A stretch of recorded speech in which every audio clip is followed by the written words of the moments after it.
Les semaines passées, les primaires pour la prochaine élection présidentielle américaine ont fait les gros titres, même de nos médias principaux de langue allemande.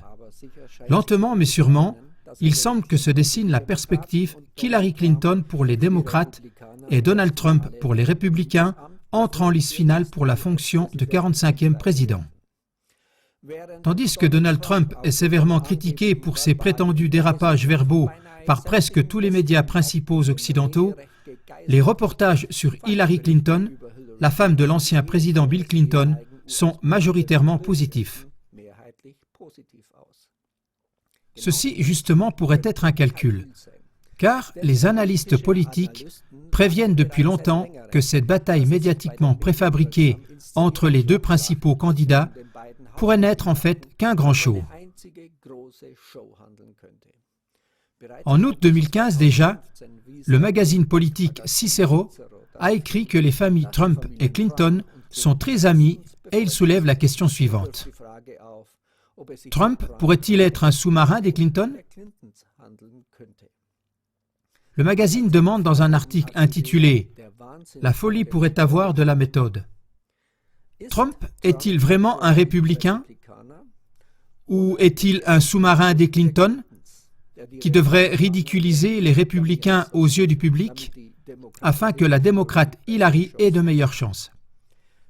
En fait, selon Wikipédia, Trump a été membre du Parti démocrate jusqu'en 2009 et a fait don de 100 000 $ à la fondation de Clinton il y a quelques années.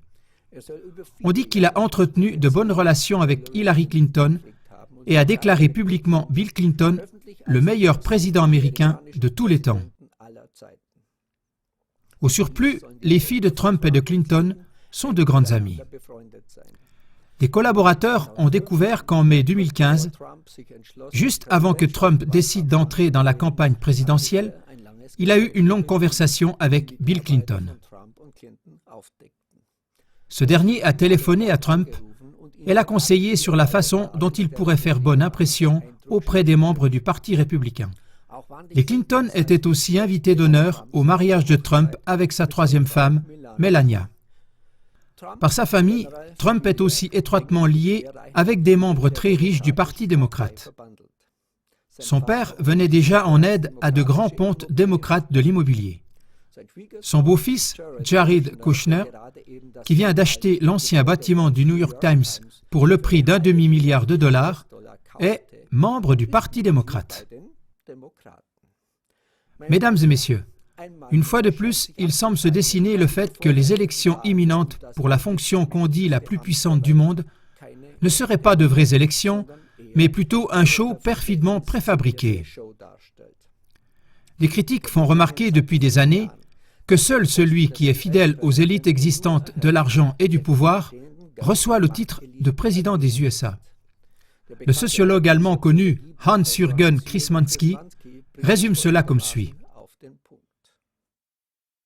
Le président américain ne peut pas faire un pas sans le système oligarchique dans lequel il a été intégré.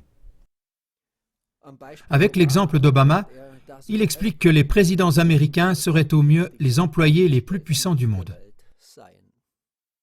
Quand on suit son itinéraire biographique, il s'agit d'Obama, on remarque qu'il a été choisi très précisément. Il n'y a guère d'espoir que des candidats vraiment indépendants puissent encore enrayer la campagne du show que jouent Clinton et Trump.